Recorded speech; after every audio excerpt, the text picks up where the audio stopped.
afternoon, ladies and gentlemen. Welcome to another episode of One for the Road with me, Jerry Kremen, proprietor of Sullivan's Public House. I apologize. I missed a week of shooting just because with our recent accolade of being named Best Irish Pub in the World outside of Ireland, we have been doing a number of radio spots. Number of great media opportunities came up. We'll be on Fox 2 the cooking segments coming up soon. So we've been blessed. It's been great, and we're very happy with the way things are going. So we're getting right back into it right now. We're here for an episode with Mr. Jameson Knudsen.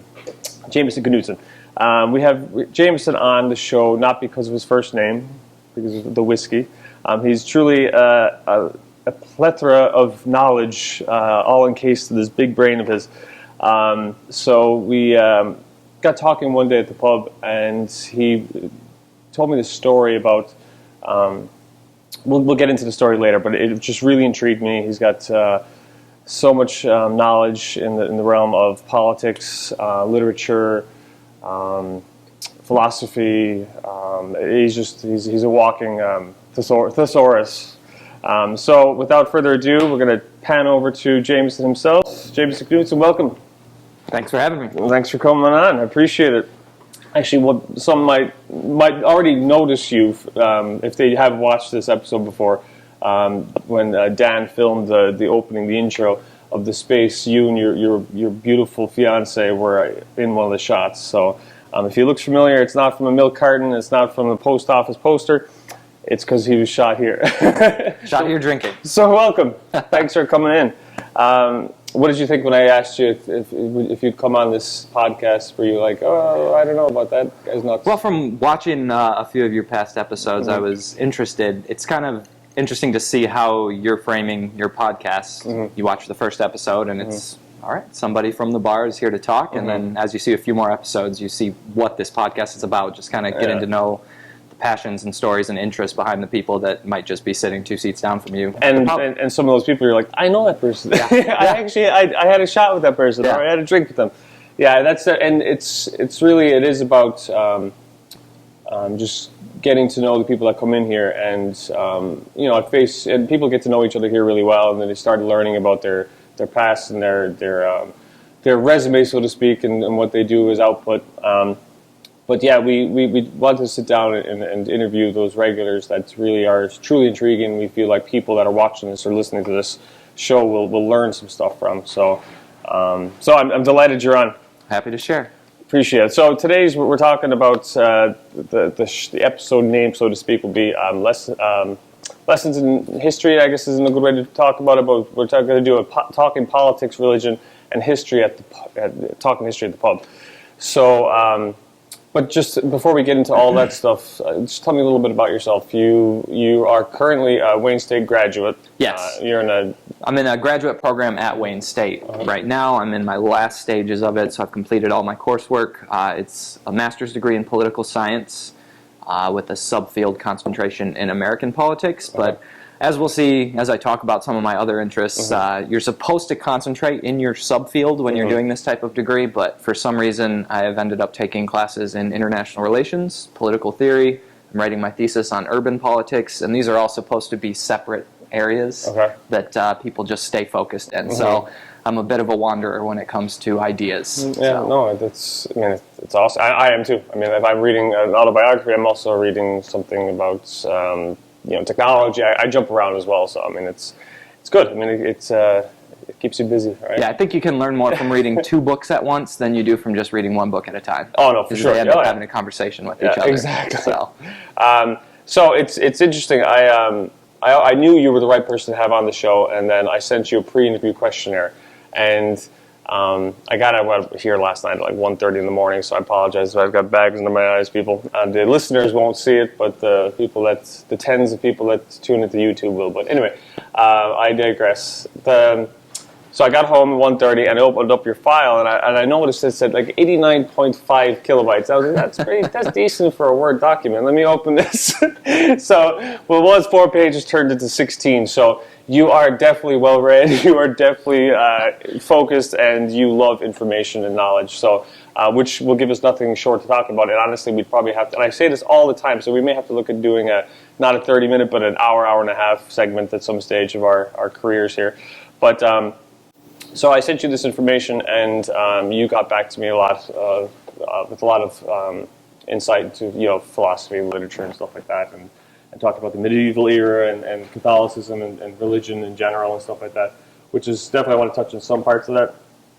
But give me an insight into you first. How did you like? What set you up for success, or like what programmed you to actually have this yearn for knowledge and to pursue what you're pursuing?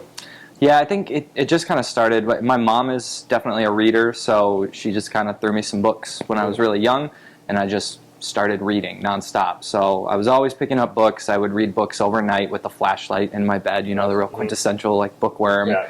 A big part of it is too, I went to a Lutheran school for all of grade school, so for me it was always, I'm learning all these things in school, but you don't get certain books in that type of environment. Like this was around the time that the Harry Potter books were coming out, and so they were very taboo. You're young. How old are you? Yeah. I'm 27. I'll be 28 this year. So they had already been coming out at that time, but it was right in the middle of that publication run, and you weren't supposed to read them at the school. So I always believe there's no better way to make somebody want to do something than to tell them they can't. So there was forbidden knowledge in that environment, and I just sought out the forbidden knowledge, and so that started to frame how I asked questions, the type of information I looked for, and storytelling was always a huge interest of mine, so I always knew I wanted to do a college program in English, literature, and writing, and that's what I did. And from there, it kind of... No, actually, just to touch on that, because I do, when we do this podcast, the purpose of it is hopefully to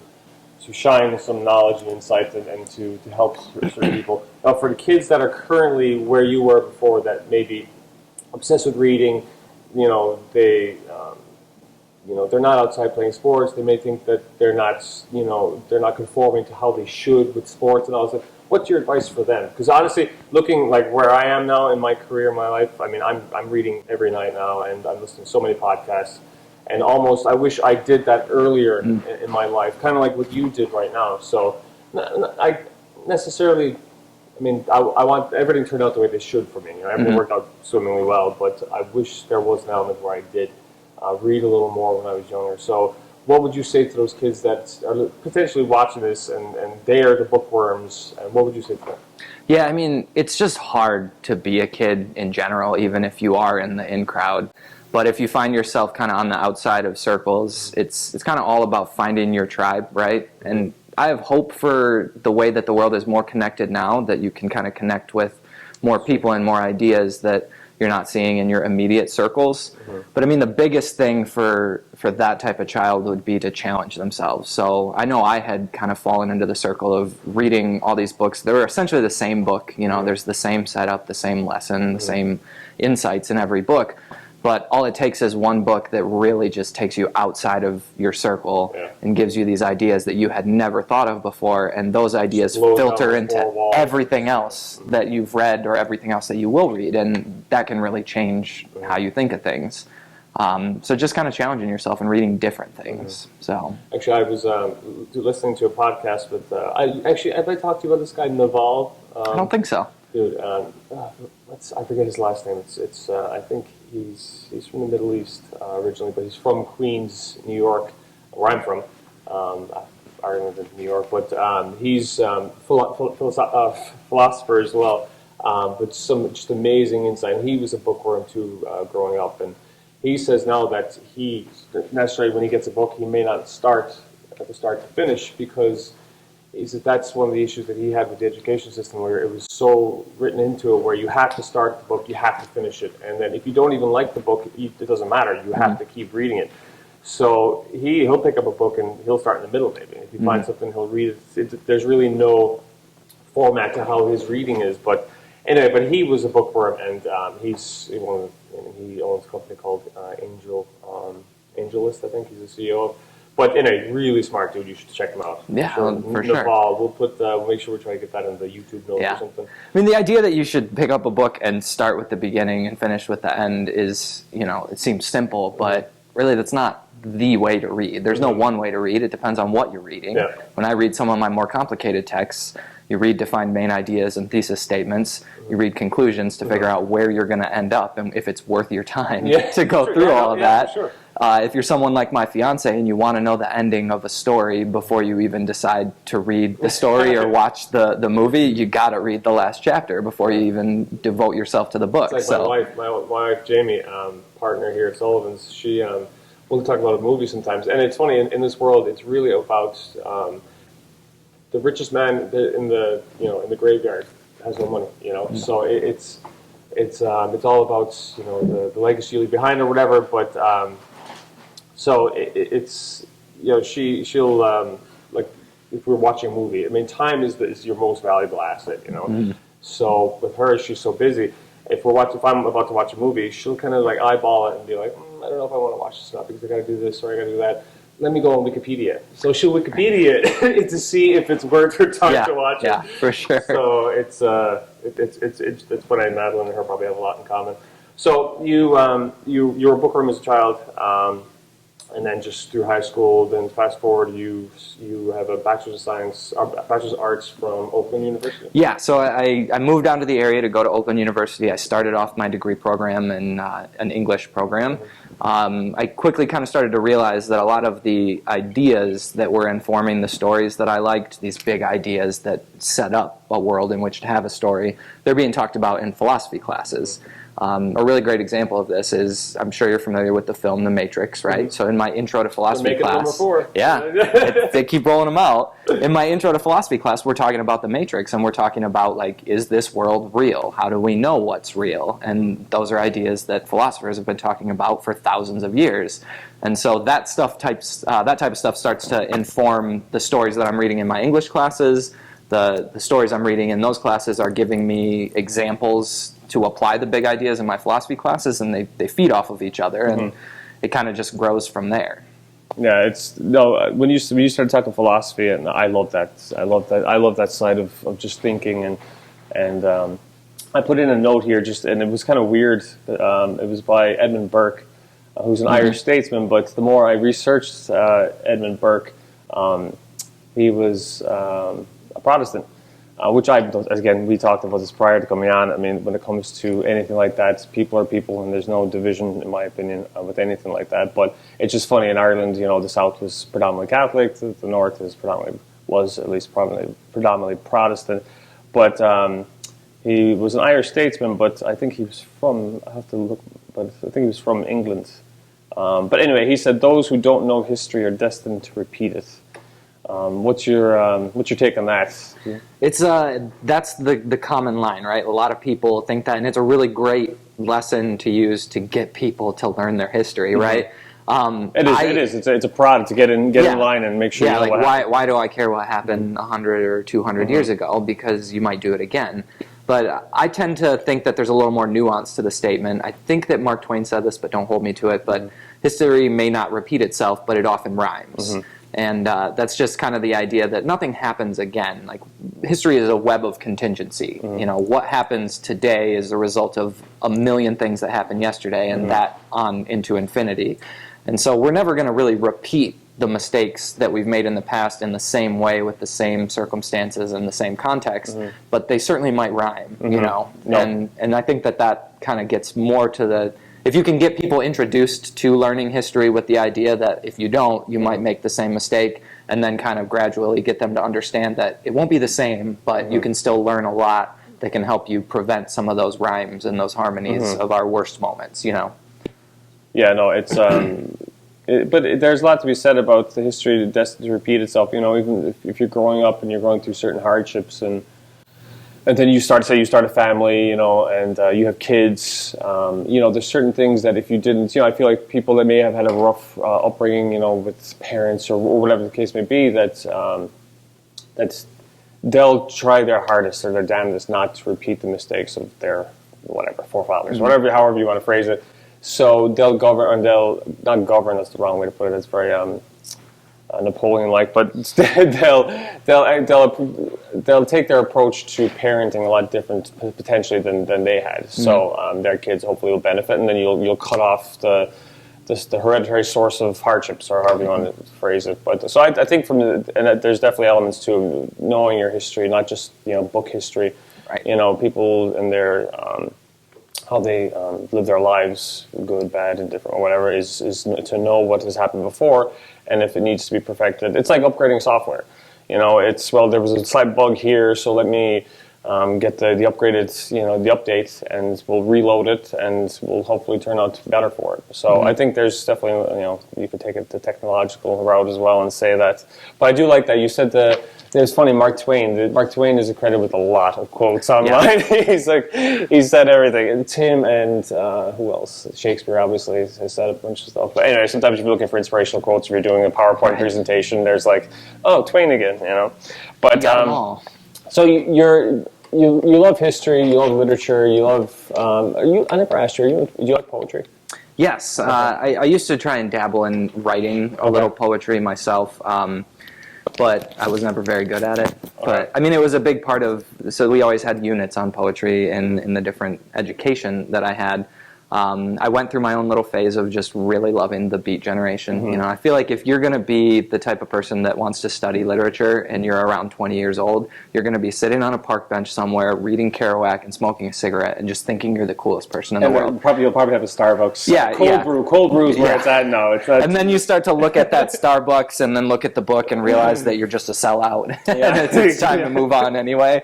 But yeah, I mean, writing your own name on the Starbucks. I definitely kind of went through that phase, and I tended more towards. So I don't like rules. I'm a very anti-authoritarian type. So the further I got into some of the older poetry that had to fit a specific form or had to accomplish a specific thing. You're talking about Shakespeare sonnets? Yeah. So studying that was, you can learn a lot from it, and there's definitely beauty in it, but it didn't like rev my engines the same way that rule breakers did, where it's just like, this is very loosely considered poetry, Yeah. It doesn't fit the typical parameters of prose where it just is telling a story or something. Where's the punctuation or the capitalization? So you're more about smashing down barriers, taking down walls, and just not conforming to the typical, as you said. Be yourself, exactly, just show the world who you are, and there'll be some people who appreciate it. Yeah, for sure. Yeah, that's awesome. Yeah, for me, I grew up in Ireland, and I had the luxury of studying, Yeats and Keats and all these guys, and it was awesome, and it was some really good poetry. But I wouldn't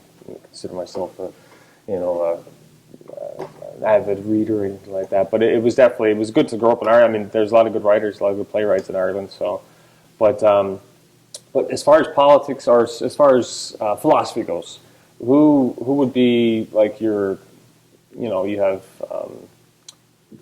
Plato or any of these. Who is your favorite philosopher? I always say that it's really hard. I mean, I'm sure it's not hard for people that are stuck as philosophers, and that's their discipline, their interest. It's hard for me to really like any one philosopher as my favorite, because philosophers end up being really hard to like. You can like one of their ideas, but then you fast forward 20 years and all of a sudden that idea doesn't matter anymore because they've destroyed it, and meanwhile they're ended up being a Nazi or something. So for me, I didn't mean to laugh at the Nazi comment. I'm sorry. I mean, you've got some that, like, I've learned about them in my philosophy classes and all of their ideas, and then at the end of the semester they'd be like, he was a Nazi. You're like, you should have led with that, because I didn't want to learn all those ideas in that same way. What he turned into. Yeah. So it's hard for me to say. I mean, if I was going to give you a quick overview, so what I studied was considered continental philosophy, and that's philosophy of the continent of Europe. So there's an analytical bend in philosophy that encapsulates the U.S. and most of the U.K. and Ireland, and that. And over in Europe, they tend to be less strict with these boundaries between disciplines. So you get a lot of literary philosophy, and even so in the writings of like Nietzsche. He's the German, the death of God philosopher, right? But the way that he wrote was very lyrical in a lot of senses. So I studied a lot of European philosophy, and especially from the 20th century. If I was going to go ahead and say a favorite philosopher lately, I've been reading a lot of Albert Camus. He's a French-Algerian philosopher from the mid-century. Lived through World War II, was involved in the French resistance to German occupation, and he had wrote this piece on returning to Algiers after the war that really stuck with me, and it was just about kind of the task of starting over after such a monumental, enormous, like, unraveling of Europe. And so he touches on that and on just kind of going back to where you used to spend your time. So he's going back to the land of his boyhood, and it's just fundamentally not the same, partly because of the war, but partly because we change and places change. So when you return to something, it's almost never going to meet your expectations, you know? So he wrote about that and about trying to rediscover this sense of hope and optimism and light in what is fundamentally a dark time. And this line that really stuck with me is that, you know, in the midst of winter, I finally found within me an invincible summer. And it's just this idea that It's powerful. you always have to start over in life. There's always going to be something that changes your past and that changes who you are, and you got to give up, or you got to find new ways to make life meaningful. And so that sticks with me. And that type of the recognition that there's evil and darkness and destruction in the world, but that we're always fundamentally responsible for what we do with that. That just stands out to me as something that's important. What's the name again? Albert Camus. How do you spell Camus? Camus. So it's French. Okay. Yeah. Well, yeah, we'll have to put that in the notes too. That sounds really interesting. I'd love to check that out. That's awesome. So, just jumping around a little more. You told me a quick story. What actually was a story that it just blew my mind. Because I'm not from Michigan, and I moved to New York when I was very young. I was 8, but moving to Ireland in the country, I was I was shielded almost to a lot of stuff, a lot of unjust and just horrible, things that went on in this country. There's obviously horrible things went on in Ireland too at the time. But you told me a story about the local governments, and how corrupt and stuff, and there was a group or faction of people called the Black Legion. Was that was an offshoot from that? All this took place in Pontiac, right? Yeah. Well, predominantly in Pontiac.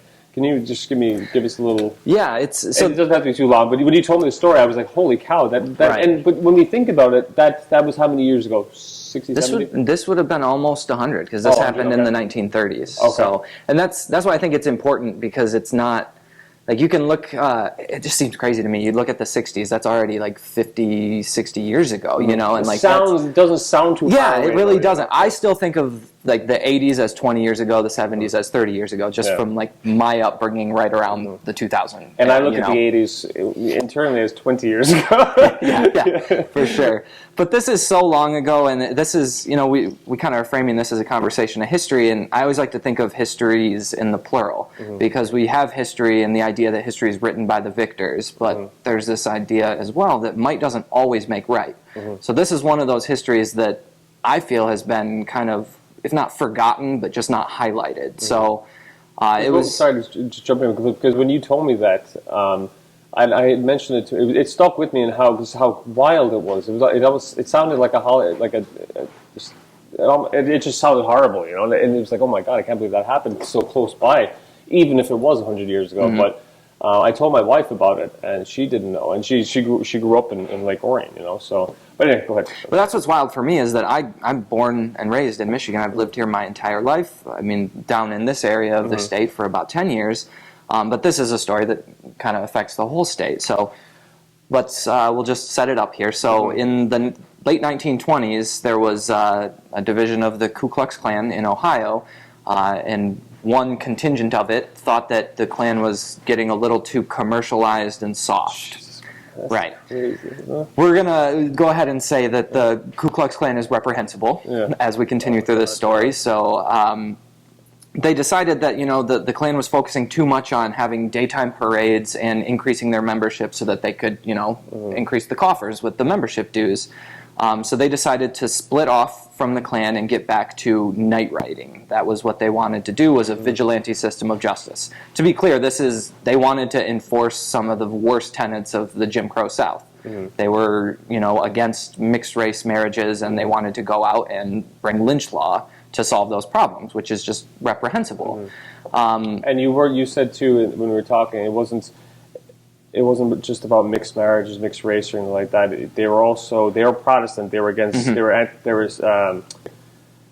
they were anti-Protestant, or they were anti-Catholic. Yeah, anti-Catholic. So I mean, we got to remember that at this time, as it's coming into Michigan, this is the 1930s, so we're in the midst of a Great Depression. And when things get tough economically, people tend to, cling together into their little groups and demonize all these other groups, because it's like that idea that if you're on a desert island and there's only so much food, you're going to get that Lord of the Flies mentality where people just start to push other people away. Not to excuse it by any means, but that helps to kind of explain what's going on in the minds of people at this time. So it's the early 1930s. They're anti-Catholic, they're anti-immigrant, they're anti-black, anti-Semitic, and anti-communist. But I mean, at the time, being anti-communist for them was so. There's a push of communism and socialism in the United States around that time, in part due to the Great Depression. This is also around the time that the auto industry is in its first efforts to try and unionize. So really, when they're anti-communist, they're mostly anti-union, because that's a lot of the forces that are culminating to start unions. So that's happening in Ohio, Kentucky, Indiana, and Michigan. This is the 4 states where they principally operated. And what's shocking is that at the height of their activity in Michigan, they had numbers ranging from, it's a pretty big range, but from about 20,000 to 130,000 members. And this is fundamentally a secret organization. It's a strange organization. They have this initiation ritual that requires people to swear that they're American-born, that they're not Catholic, all these different things. They have to pledge to vote however they're directed to vote, and to perjure themselves when necessary to maintain the secrecy of an organization. Now, all of this is working towards what I can read from the history as an attempt to kind of take control of local governments. And they actually were able to do that. And you mentioned that they were launched this campaign to oust the police chief of Pontiac? Yeah, so I mean, so the Pontiac police chief in the early 1930s was this guy named George Eckhart, and all these forces in the government were trying to get rid of him, and he kind of had some suspicions as to why, but he wasn't sure. Eventually, they claim that he resigns. He says that he doesn't, and demands a trial before the Police and Fire Trial Board, which at the time in Pontiac is where all kinds of grievances and complaints go to. At that trial, his lawyer reveals this plot by Black Legion members to get rid of him and put their own man in. And that kind of sparks a statewide investigation, along with some other violent acts that Detroit Legion members had committed. And we find out that in Oakland County alone, there were as many as 87 different public officials that were secret Black Legion members, including the county prosecutor, both assistant prosecutors that had served during this time, county drain commissioner, and then really disturbingly, the guy that replaces George Eckhart, the police chief eventually, he's a police chief who is also a member of this secret fascist society and 1/3 of the police department in the town at the time.